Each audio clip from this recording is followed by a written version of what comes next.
பரிசுத்தரும் உலக ரட்சகருமாக இருக்கிற இயேசு கிறிஸ்துவின் நாமத்தினாலே இந்த பதிவை பார்க்கிற உங்கள் ஒவ்வொருவரையும் வாழ்த்துகிறேன், வரவேற்கிறேன். அதாவது இந்த பதிவில் இந்த 7ஆம் நூற்றாண்டு சித்தாந்தவாதிகளுடைய தலைவர்கள், அதாவது உலக தலைவர்கள், பெரிய பெரிய இமாம்கள், பெரிய பெரிய முல்லாக்கள்லாம் இருக்கிறாங்க இல்லையா, அவங்கள அந்த உலக தலைவர்களும் சரி, அவர்களுடைய மனைவிகளும் சரி, அவர்கள் எப்பேற்பட்ட சிந்தனையாளர்களாக இருப்பாங்க. விசேஷமாக காப்பீர்களை, கிறிஸ்தவர்களை, இந்த நசராணிகள்னு சொல்லுவோம் இல்லையா, அவங்கள யூதர்களை பற்றி அவங்க எப்பேற்பட்ட சிந்தனைகள் அவங்களுக்குள்ளே இருக்கும், அவங்கெல்லாம் எப்படி அந்த சிந்தனைகளை வளர்த்து வச்சுருக்கிறாங்க, அதை தங்களுடைய வாழ்க்கையின் லட்சியமாக, தங்களுடைய உபதேசமாக மற்றவங்களுக்கும் போதிக்கிறாங்க, தங்களுடைய பிள்ளைகளுக்கும் போதிக்கிறாங்க. அப்படி தான் வாழ்க்கை நடத்துகிறாங்க. சரி, அப்படி இருக்கும் பொழுது அதில் ஒரு தலைவர் என்ன சொல்கிறாரு அப்படிங்கிறதையும், அந்த தலைவர்களுடைய மனைவிகள் என்ன சொல்கிறாங்க அப்படிங்கிறதையும் நம்ம பார்க்க போகிறோம். இந்த அதில் ஒரு தலைவருங்க இவர் என்ன சொல்கிறாப்புல அப்படிங்கிறத நம்ம பார்க்க போகிறோம், பார்த்து அதிசயிக்க போகிறோம். சொல்லுங்கய்யா. أرض الإسلام وإن إسبانيا الأندلس أرض إسلام وإن البقاع الإسلامية التي احتلها الأعداء يوما ستعود إسلامية، بل وإننا سنصل إلى ما بعد هذه الدول التي ضاعت في زمن ما، ونبشرهم بأننا على موعد أن نفتح روما كما فتحت القسطنطينية وكما ستفتح ثانية. إننا على موعد أن نحكم العالم كما قال الحبيب المصطفى صلى الله عليه وسلم. إننا على موعد مع جبهة أوسع وأعرض وأقوى، وإذا كانت البدايات في فلسطين والبدايات في العراق والبدايات في أفغانستان والبدايات في الشيشان، فإن الأمر إذ بدأ سيكتمل ولن يتوقف. اكتمل الكيان الصهيوني سيبدأ بالتناقص حتى يتلاشى وينتهي، وكذلك أمريكا اعتلت وأرعدت وأزبدت وقالت كما قال فرعون أنا ربكم الأعلى، ولكنها ستنتهي، وبدأوا يدركون هذه النهايات قريبا. وإننا بتنا نسمع من صحف أمريكا وأوروبا أن مجدنا آفل ولا محالة. وفي صبيحة هذا اليوم من خلال الجزيرة علماء أمريكان ومنظرون واستراتيجيون قالوا إن أمريكا ستنتهي عما قريب، ولقد قالوها من قبل عن الاتحاد السوفيتي وانتهى، ونقولها الآن ستنتهي أمريكا وأوروبا المتحدة، ولن يبقى إلا قوة الإسلام المتصاعدة. احنا لازم نقتلهم في بلادنا، في عيالنا، في أظافرنا، ناكلهم بسناننا ناكلهم اليهود. هم أعدائنا بالأول والآخر اليهود. الله يكرمني وأربيهم هالأولاد يطلعوا زي ما بده ربنا إن شاء الله، يكونوا من حفظة القرآن، من الصالحين البارين إن شاء الله، مجاهدين في سبيل الله كمان. كنا بالنهاية على هالدرب، يعني الجهاد واجب علينا. அப்படி என்னதான் சொல்லியிருக்கிறாங்க அப்படிங்கிறத முதல்ல இருந்து பார்ப்போம். இவர் நம்ம பாகிஸ்தான்ல இருந்து ஆப்கானிஸ்தான்ல இருந்து போனவர் தாங்க. ஸ்பெயினுக்கு போனவர் அங்கே அவன் வந்தார வாழ வைக்கிறவன், அதே போல் வாழ வச்சு வாழ்க்கையெல்லாம் கொடுத்துருக்குறான். இப்போ கொடுத்ததுக்கப்புறம் இப்போ எனக்கு வயசாகி தாடியெல்லாம் வச்சுட்டாப்புல, பேத்தியெல்லாம் எடுத்துட்டாப்புல, பெரிய மசூதியெல்லாம் கட்டி ஒரு கூட்ட ஆட்களையெல்லாம் சேர்த்துட்டாப்புல. இப்போ சேர்த்ததுக்கப்புறம் இவர் அந்த ஸ்பெயின் நாட்டை குறித்து ஒரு தீர்க்க தரிசனம் சொல்கிறாப்புல. என்ன சொல்கிறாப்புல அப்படிங்கிறது தான் அதிசயமான ஒரு விஷயம். அப்புறம் ரோம பேரரசை பற்றி, போப்பையாவெல்லாம் பற்றி பேசியிருக்காப்புல. அப்படி என்ன பேசியிருக்காங்க அப்படிங்கிறத பார்ப்போம். சொல்லுங்க ஆரம்பத்துல இருந்து.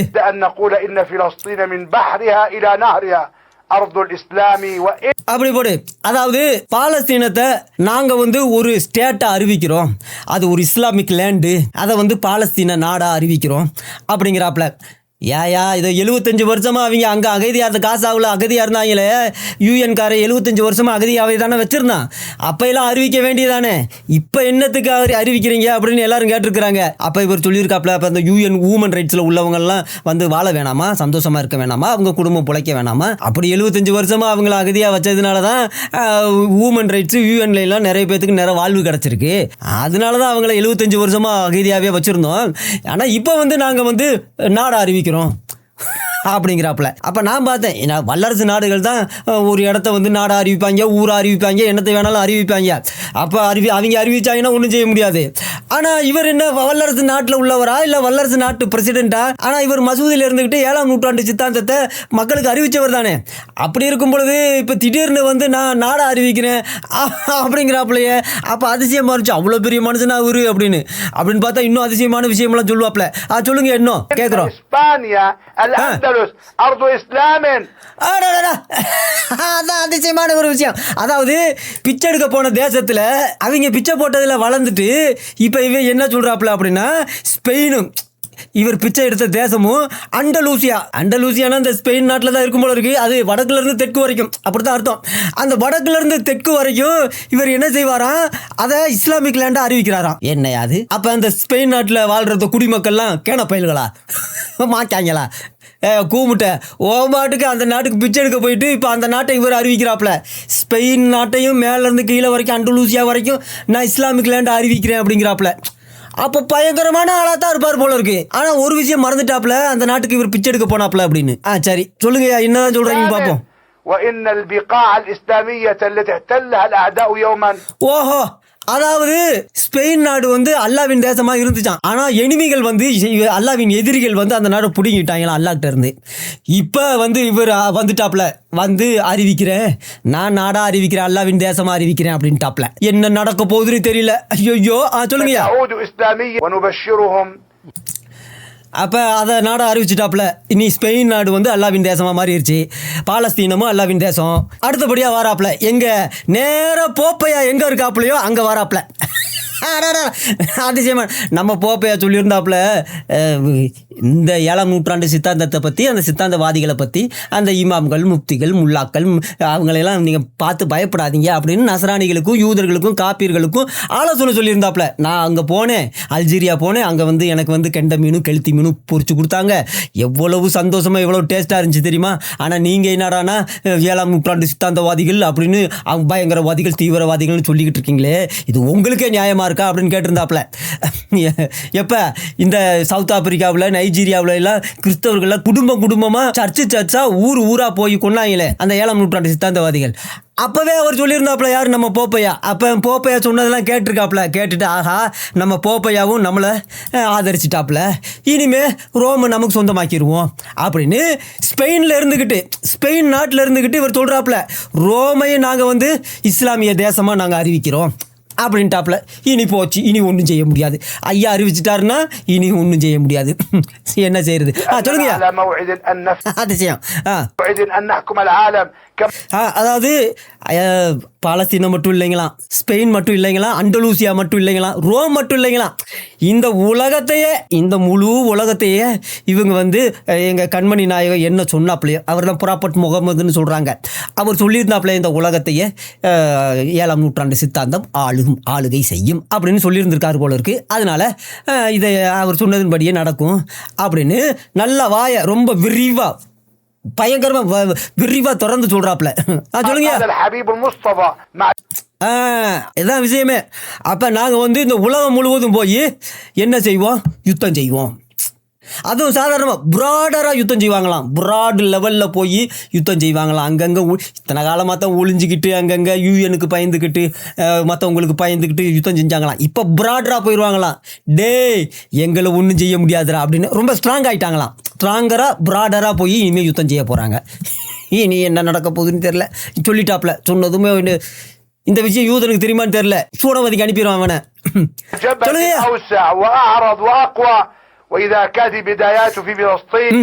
அப்ப இது வந்து எங்க ஆரம்பிச்சது அப்படின்னா பாலஸ்தீன்ல தான் முத ஆரம்பிச்சிருக்கான். பாத்தீங்களா? இப்ப இந்த உலகத்தை பிடிக்கிற வேலையை எங்க ஆரம்பிச்சிருக்காங்க அப்படின்னா பாலஸ்தீனத்துல இருந்து தான் ஆரம்பிச்சிருக்காங்க. அதான் விஷயம். இவங்களுக்கு ஆதரவா UN human rights, international human ரைட்ஸ்லாம் அந்த பாலஸ்தீனியர்களை 75 வருஷமா அகதிகளாகவே வச்சிருந்ததுக்கு ஒரு முக்கிய காரணம் இருக்கு. இங்க இருந்து தான் ஆரம்பிக்கணும். அங்கேருந்து ஆரம்பித்து அப்புறம் ஈராக்கில் இருந்து ஆரம்பித்து அப்புறம் ஆப்கானிஸ்தானையெல்லாம் அல்லாவின் தேசமாக மாற்றி இது என்னமோ செச்சனியான்னு சொல்கிறாப்புல. அது எங்கே இருக்குன்னு தெரியல. சரி, எங்கேயோ உலகத்தில் இருக்கும் போல இருக்குது. அப்போ எல்லா நாடுகளையும் Afghanistan, Pakistan, Somalia, Syria, Iraq, அப்புறம் இன்னும் என்னென்ன அல்லாவின் தேசங்கள்லாம் இருக்கு இல்லையா, அந்த தேசங்களையெல்லாம் ஒரு வழியாக நாசமாக்கிட்டாங்க. ஆனால் கொஞ்சம் கூட வெக்கமே இல்லாமல் ஆப்கானிஸ்தான் போல், பாலஸ்தீனத்தை போல், ஈராக்கை போல், சிரியாவை போல், சோமாலியாவை போல், செச்சனியாவை போல் நாங்கள் வந்து இந்த உலகத்தை மாற்ற போகிறோம்.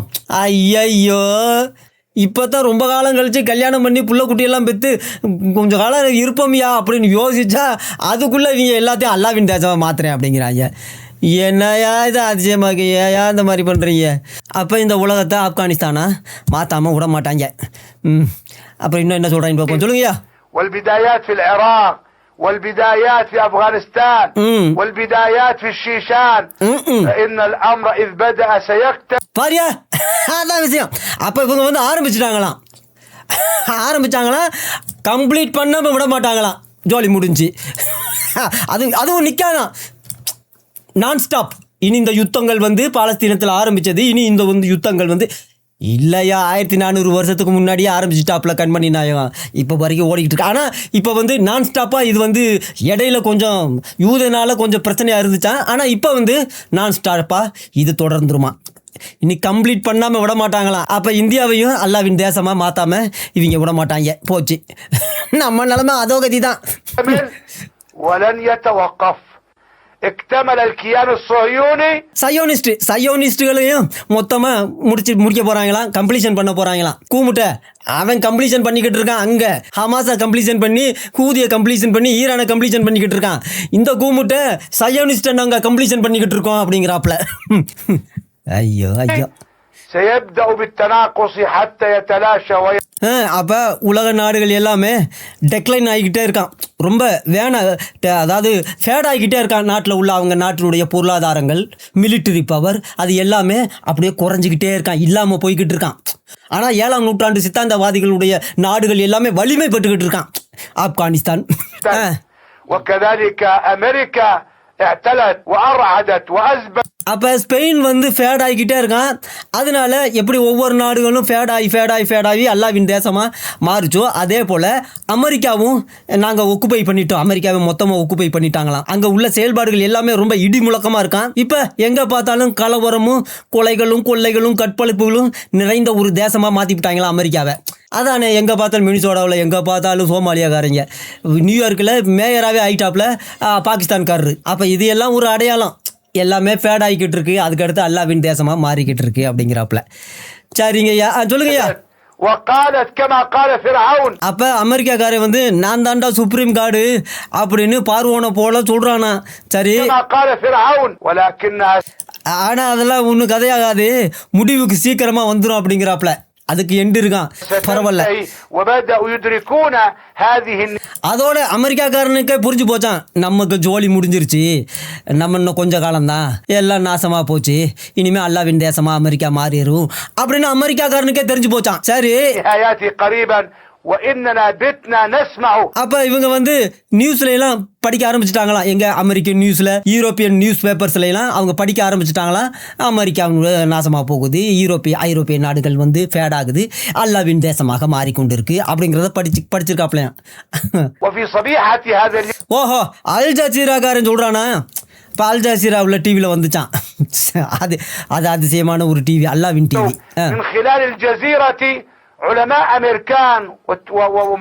அப்போ அமெரிக்கன் சயின்டிஸ்ட்லாம் சொல்ல ஆரம்பிச்சிட்டாங்களாம், அமெரிக்காவுக்கு ஜோலி முடிஞ்சுங்க, இனி அல்லாவின் தேசமாக மாறிடும். அமெரிக்காவில் உள்ள சயின்டிஸ்ட்லாம் சொல்லிட்டாங்களாம், தியோரட்டிசியன்ஸ், அடே அப்போ அதிசயமான பேர்.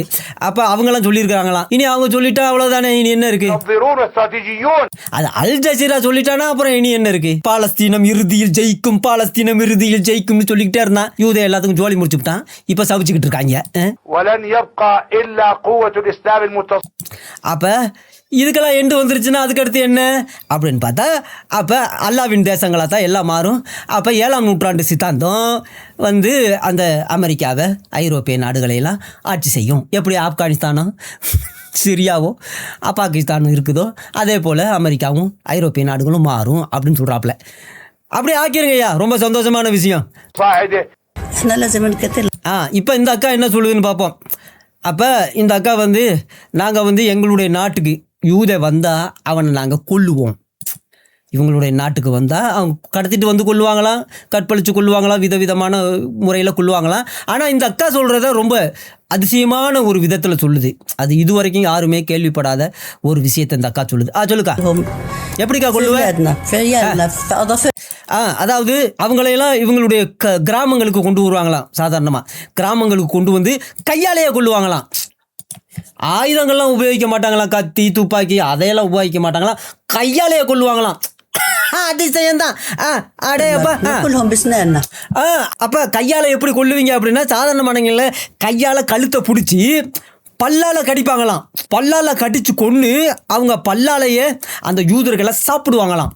Eat we will eat. அப்போ யூதர்கள்லாம் கையில் பிடிச்சி பல்லால் கடிச்சு உறிஞ்சி ரத்தத்தை உறிஞ்சி சாப்பிடுவாங்களாம்.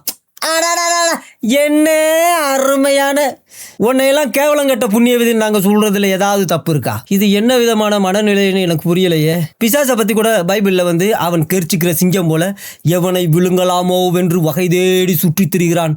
அதனால எப்பொழுதும் ஜெபம் பண்ணிட்டு இருங்கப்பா, எப்பொழுதும் ஆராதனை செய்யுங்க, ஆண்டவரை துதிச்சு பாடுங்க, சந்தோஷமாக இருங்க, வேத வசனத்தை தியானிங்க அப்படின்னு சொல்லுவாங்க சர்ச்சில்.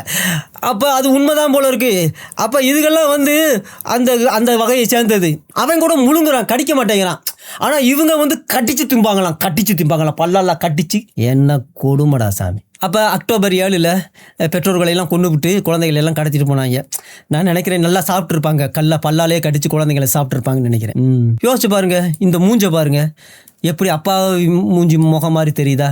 நம்ம ஊர்லலாம் இதே முகங்கள்லாம் இருக்குது, அப்படியே யூடியூப்லாம் சுற்றிட்டு தெரியுதுங்க. பார்த்தா பரிதாபமாக இருக்கிற மாதிரி, 4 பேர்த்துக்கு உதவி செய்கிற மாதிரி அப்படிலாம் சுற்றிட்டு தெரியுதுங்க. ஆனால் மனசை மட்டும் பாருங்கள், எப்பேற்பட்ட கொடூரமான மனசு அப்படின்னு. பல்லால் கடிச்சு திங்கிற அளவுக்கு அப்படி என்ன தான் யூதம் செஞ்சு விட்டான் அப்படின்னு கேட்டால் அதுக்கு ஒரு விஷயம் சொல்கிறாங்க. சொல்லுங்கக்கா. ஒன்றை வேற அக்கான்னு வேற கூப்பிட வேண்டியதாக இருக்குது. எதுக்காக அவங்க பல்லால் கடிச்சு சாப்பிடுவாங்க அப்படின்னா, யூதை வந்து 1400 வருஷமாகவே எங்களுக்கு எதிரி, எங்கள் சித்தாந்தத்துக்கு எதிரி, எங்கள் கண்மணி நாயத்துக்கு எதிரி, எங்கள் அல்லாவுக்கு எதிரி. அப்போ எங்களுக்கும் எதிரி தானே. அவங்கெல்லாம் கத்தியை வச்சு வெட்டுறாங்க, கழுத்தை இருக்கிறாங்க, அப்புறம் துப்பாக்கியிலாம் சுடுறாங்க. ஐயோ, நாங்கள் அப்படிலாம் செய்ய மாட்டோம், நாங்கள் பிடிச்சி பல்லால் கட்டிச்சு திம்போம் அப்படிங்கிறாங்க அந்த அக்கா. அதிசயமான அக்கா தான். ஆஹா. அப்போ அல்லாஹ் வந்து இவங்களை வந்து ஆசீர்வதிக்கணுமா? எதுக்கு? இந்த குழந்தைகளெல்லாம் வளர்க்கணும். சரி, எப்படி வளர்க்கணும்னு பார்ப்போம். அல்லாஹ்வினுடைய விருப்பப்படி இந்த குழந்தைங்களாம், இந்த பச்சை குழந்தைங்களாம் அல்லாஹ்வினுடைய விருப்பப்படி வளரணுமா? ஏன்னு கேட்டால் இவளுடைய ஹஸ்பண்டும் அப்படி தான் அல்லாஹ்வினுடைய விருப்பப்படி தான் என் குழந்தைகளை வளர்க்கணும் அப்படின்னு சொல்லியிருக்காப்லையா. சரி. அப்போ குரானில் வந்து இவங்களுக்கு கட்டளை கொடுக்கப்பட்டிருக்கான். என்ன அப்படின்னா, ரைச்சியஸாக இருக்கணும், நீதிமான்களாக இருக்கணுமா. சரி, அதே போல் ஸ்ட்ரைட்டு பார்த்து நேரான பாதையில் நடக்கணும், வளைஞ்சு போகிற பாதையில் நடக்கக்கூடாது, நேரான பாதையில் நடக்கணும் அப்படின்னு சொல்லியிருக்காப்லையா. இது குரானில் அப்படி எழுதியிருக்கான். சரி. ஓ, அதனால தான் இவங்க வந்து என்ன செய்வாங்க அப்படின்னா, அல்லாவுக்காக ஜிகாதியாக அந்த குழந்தைகளை வளர்க்கணும். இதுதான் அல்லாஹ்வினுடைய விருப்பமும் அதுதானா, இவளுடைய கணவனுடைய விருப்பமும் அதுதானா, இவளுடைய விருப்பமும் அதுதானா. ஆனால் இவங்க அம்மாவுடைய விருப்பம், இவங்க பாட்டியினுடைய விருப்பம் என்ன அப்படின்னா, யூதர்களை பிடிச்சி பல்லால கட்டிச்சு திங்கணுமா.